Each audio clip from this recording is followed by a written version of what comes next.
Wow, so many people. I'm really proud to be here in this multinational city of Moscow. Nice to see you all, guys. How are you today? Yeah, very good. Moscow is really good at attracting attention, right? Millions and millions of people are coming here every year, every month, every day.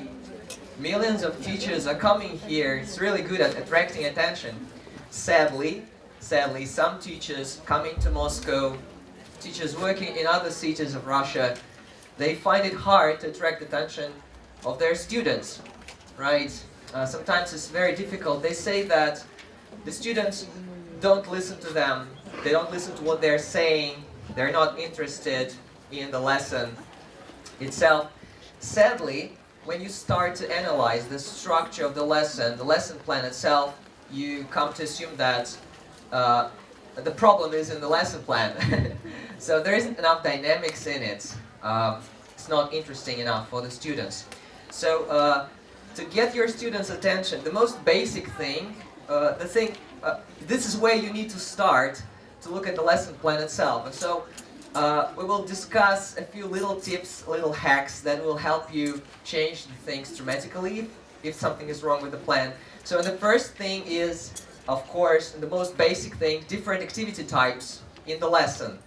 I go to a gym. Okay, if you look at me, you may not think so, but do you guys go to a gym? Ladies, raise your hands, please. Yeah, wow, really sporty teachers. So, and I'm now testing a new workout system where with my coach, and this is like when you need to pull up, and then immediately after that, without a break, you do the squats. So no break at all. And the thing is that when you do the squats, your brain thinks that you are relaxing.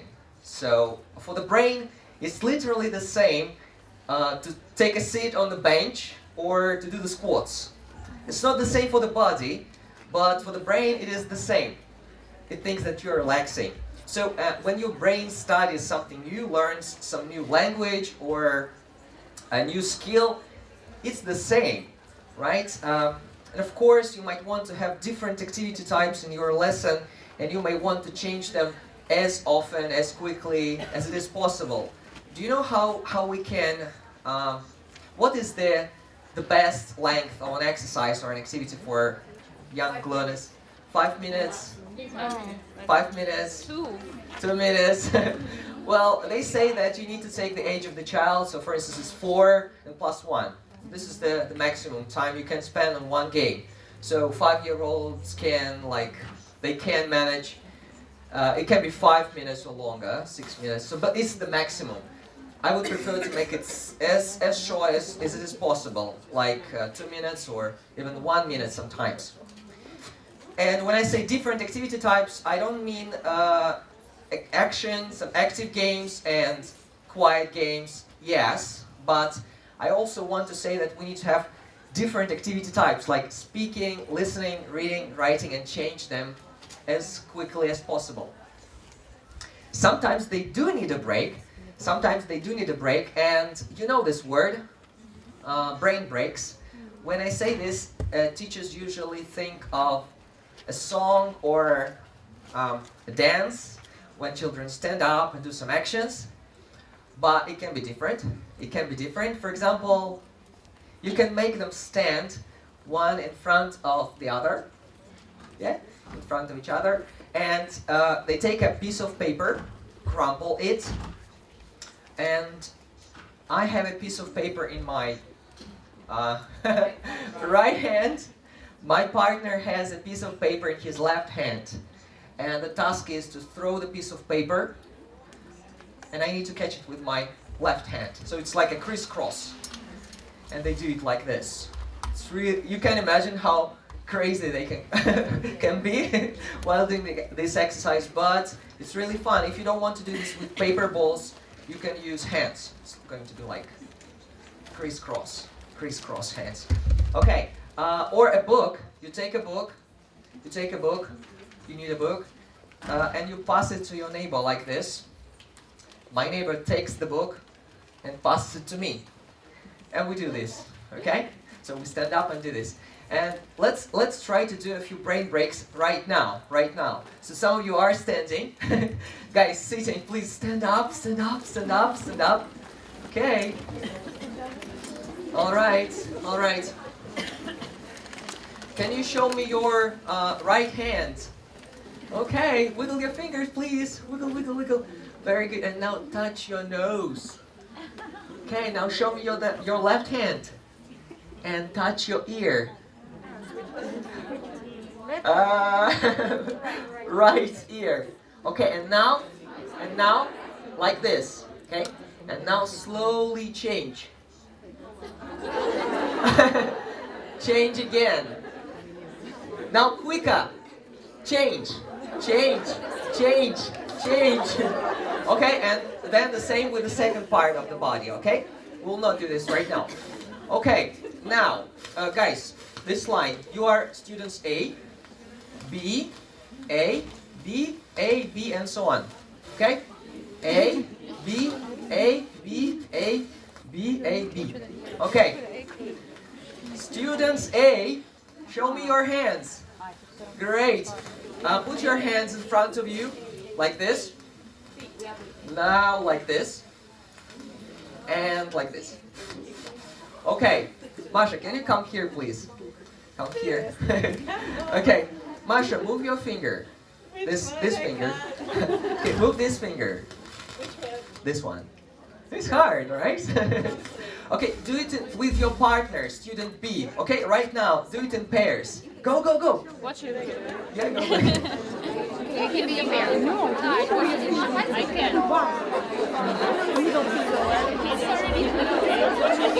Don't touch the finger. So just show, don't touch. Just tell me what should I do? Just show.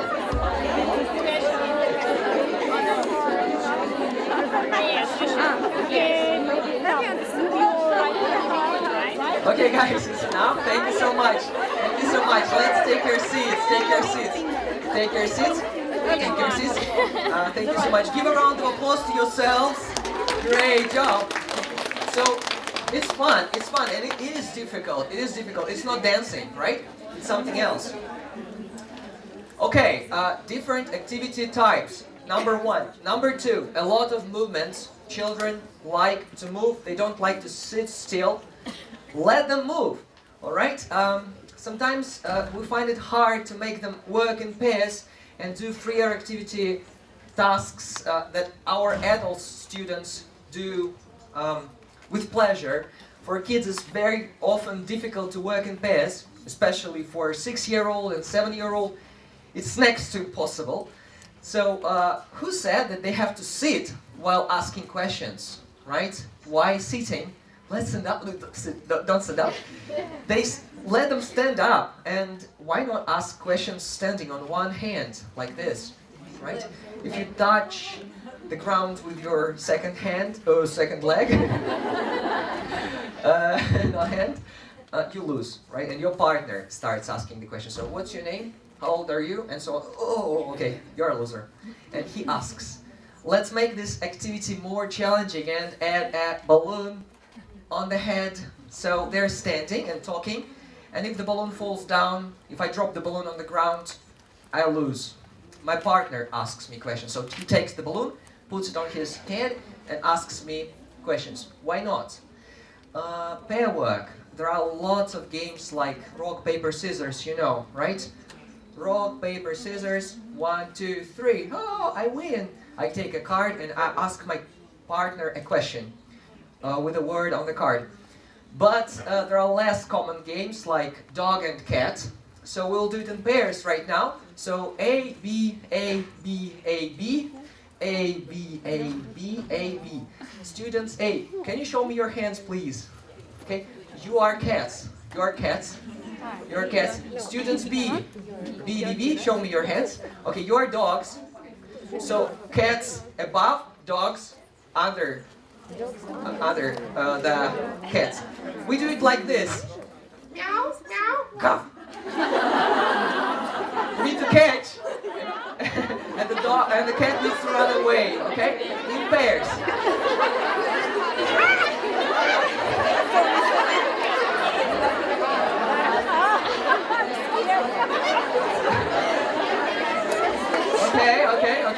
so much. Thank you so much. Thank you so much. Thank you so much. Guys, can I ask you a question? When I raise my hand, please raise your hands too, okay? So let's try. I'm raising my hand. Yeah, thank you so much. Thank you. Great. Fisherman. Mr. Shark. Wow. I'm very hungry. Mr. Shark and Fisherman. Fisherman is fishing. He's having a nice day. Nothing wrong, and the shark is very hungry. It wants to catch the fisherman. Alright? So let's do it in pairs too, but this time let's change roles, okay? Let's go.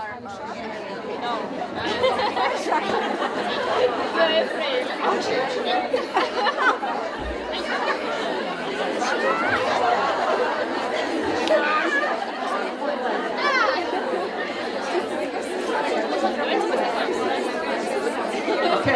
Okay, thank you so much, thank you so much, thank you so much. Don't forget to raise your hands, okay? Thank you, thank you, thank you. So, I caught the shark, caught the fisherman. Yes, I can ask a question. Ask a question, okay? Or thumb chase. This is the same. We are not going to do this right now, but the principle is the same. I need to catch my partner's thumb, like this. Yeah, so we're like sitting and wrestling. Yeah, why not? Why not? Why not? Do you like Twister? Please raise your hand if you like Twister. Okay, this game is the same, but I never use the original rules of Twister. I usually prepare flashcards or a bunch of cards with the target language I'm going to study, to drill. And I never have red, blue, yellow, or green. I have circles with words. So I take a card, and it is a banana on the card. I need to find a banana on the board, and then I put my finger on this circle. So then my partner takes a card, and he has an apple, and he puts his finger, and so on. So and we have this kind of mess, and it's really, really, really fun. Okay, so different activity types. A lot of movements, sometimes breaks. You might want to have 3 or 4 breaks, 5 breaks if you need, if your group is really energetic. And mind-blowing facts. It works really well. Children really want to learn when they're small. They want to learn. They consume knowledge with appetite. We need to help them do that. Why not go to a library and borrow a book about animals? And take some fun facts from this book. For example, this one, the chicken and the T-Rex. Group A and Group B. Okay, Group A, what do you think? The chicken and the T-Rex are relatives, are not relatives. What do you think? They are. Are. Okay. Group B? Are not. Okay, well, actually, they are relatives. So, what? Seriously? The chicken and the T-Rex are relatives. Well, you see, this is a usual controlled practice drill, but you can make it interesting if you take just some fun facts and change them into fill-in-the-gap sentences. You can make a presentation like me. You can just write on the board before the class, and then you do this teacher-student way. Of course, you can also use the traditional grammar exercises, not from this book. This exercise is taken from this book, but we can adapt them. How are we going to adapt them? You can see the names of different people in the exercise, like Julie, Joan, Sam, Michael, and so on. This is not interesting. Take the names of the people from the group, the students, their names. You take their names and change the exercise. What? Masha? Masha speaks German very well. Very funny. Really, I didn't know that. Or take the names and change the names to their favorite characters. For example, Batman. Ladybug. Ladybug. Ladybug, yeah. Ladybug speaks German very well. Really? I didn't know that. Maybe she doesn't speak German. She speaks, she doesn't speak. I don't know. There are no right answers. This is a very good way to develop their imagination. And I don't care. I don't care what they say because we're drilling grammar. If you do all of this, different activity types, a lot of physical activities in the classroom, a lot of breaks and mind-blowing facts, interesting information. But there is still that student who wants all your attention, and he's doing these weird things like knocking on the table, swinging on the chair, pinching his neighbor, or kicking, and so on. It's very likely that this student is attention getter type, is an attention getter, and it's not bad. It's not bad. It's good. It's good because why is it good? Because you can build a situation around him and somehow use it in your lesson. Yeah, for example? For example, I have a student, David. He likes rocking on the chair, and it annoys me, of course.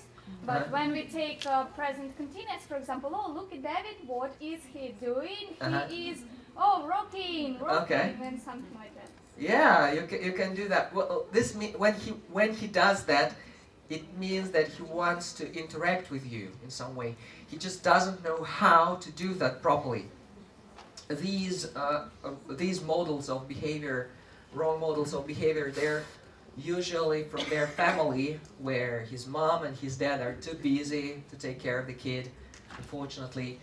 And at some point, sooner or later, he realizes, well, what will happen if I break that vase? And he gets so much attention. Of course, it's not the attention he wanted, but it's still something. And he's desperately seeking for at least this kind of attention. And when he goes to school, to your lessons, he's not a bad kid. He's just trying to somehow interact with you. So, we can give this attention. What he wants to do is to shift the focus of the class from the exercise, from what you were doing, to himself. And we need to keep the focus on us, right? Keep their eyes on you. Look into his eyes. Seriously. Or come closer to that student and just tap him on the table, or tap him on the shoulder, or on the table. Why not? If you were writing on the board, if you're writing some examples, use his name in these examples. It works really well. When you do the things that usually teachers do, like Kostya. Quiet there. Okay, this doesn't really work because this is what he was trying to. That's what he expected, right? Be unpredictable. Go ahead doing what you were doing and turn off the lights. Turn off the lights and go ahead. Right? What's wrong? Oh, start playing a musical instrument if you have a musical instrument in the classroom. Bring a piano. He will be very surprised. Well, okay, you can turn on the music and start dancing. Why not?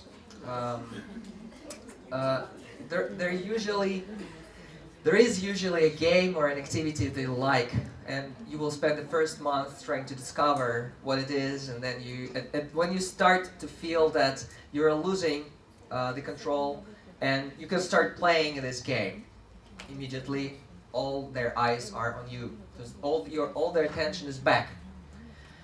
Ask the student to leave the room. Collect the notebooks, please. Peter, can you collect the notebooks? Can you water the duster, please? Can you go to the office and ask if they have some extra markers? Okay, being unpredictable helps. If you didn't manage to keep their attention, if you lost it, there is a tool. They are called attention getters, usually. And I'm not talking about things like, shut up, you stupid children. This doesn't work. Well, it can work, but I don't like this. It doesn't really work in my classes. When we say attention getters, we usually mean pre-learned chants. And when this happens, when you lose the control you say the beginning of the chant, and they respond saying the second half. For example, I say, "Hocus pocus," and they say, "Everybody focus." Yes, I like to do this with actions, right? When I say, "Hocus pocus," and they say, "Everybody focus," like this. And again, "Hocus pocus, everybody focus." So, and we do it several times until they remember, until they all look at me. 1, 2, 3, eyes on me, right? 1, 2, 3, eyes on you. And we show with 1, 2, eyes on you. 1, 2, eyes on you. Yeah, okay. This is a mistake. Never mind. But I change it. We do it in a slightly different way. 1, 2, 3, eyes on the window. Eyes on the door. Okay, eyes on the floor. Eyes on Petya. Petya is being naughty at the moment, and they're like, "Huh." And Petya's, what? Right? Macaroni and cheese, everybody freeze, right? And when I say macaroni and cheese, they go really wild, like, "Ah!" And then everybody freeze and we freeze. Yeah, macaroni, cheese, and everybody freeze. And we do it several times until they're quiet. Again. Hands on top, that means stop. So I say hands on top, and that means stop. Hands on top, that means stop. Several times. My favorite one is chica chica boom boom. And when they say boom boom, they tap the table. Like I say chica chica, and they say boom boom. Chica chica boom boom. And they change the voice, like say it like a mouse now. Chica chica boom boom. Chica chica boom boom. Say it like a cowboy. Chica chica. Boom boom. Say it like a robot. Chica chica boom boom. Like a snake, like a goat. And well, you do it several times and be sure that they will be looking at you. This is also the one I like, flat tire, and then they breathe in as much air as they can, and then they say,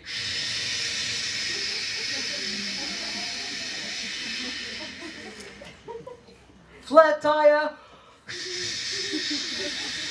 This makes them breathe slowly, and it calms them down, like a yoga exercise, right? Flat tire, shh. Zip it, lock it, put it in your pocket.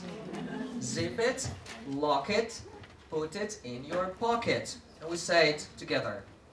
Zip it, lock it, put it in your pocket. Yeah, great, good job. Let's give a round of applause to ourselves. I didn't really want you to say that, but good. Good job, good job, good job. All right, you want to do this too, right? Okay, let's do it. If you can hear me, clap once. If you can hear me, clap twice. If you can hear me, clap 5 times. And now let's clap 20 times. At first, one student looks at you, and then sooner or later everybody will follow. Copy a melody or actions. For example, let's do it together.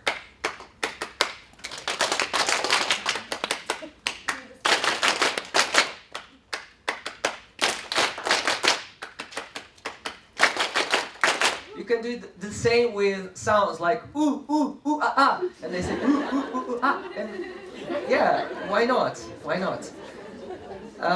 Richard Graham says that we need to take their energy and throw it away. I agree.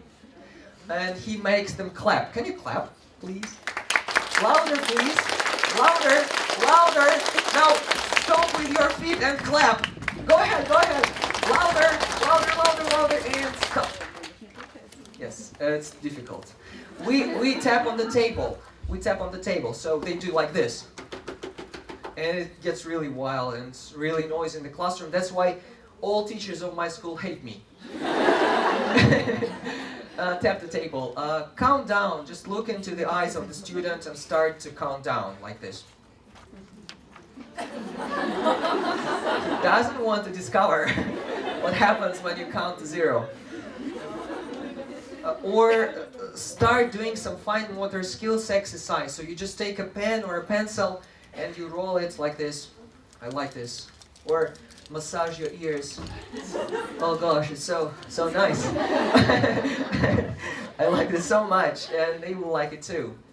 Sleep on the table. We lie down and start snoring loudly, very loudly, like. And then at some moment I say wake up, and they have already thrown this energy away while snoring. Silent ball.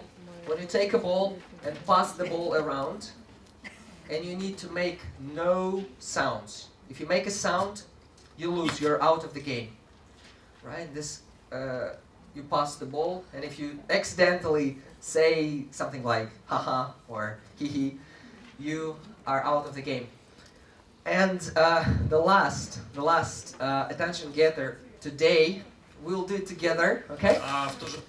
Can you please clap with your fingers, pointer fingers. Now with 2 fingers, please. Now with 3 fingers. Now with 4 fingers. And now with all your hands. Okay, thank you very much, ladies and gentlemen. It was nice to be your guest today. Please stay here. We're going to have a lot of very interesting speakers. If you have questions, I think I have no time for questions, unfortunately.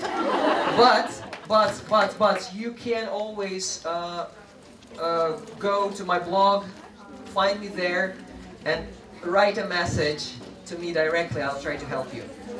Okay, thank you so much, ladies and gentlemen.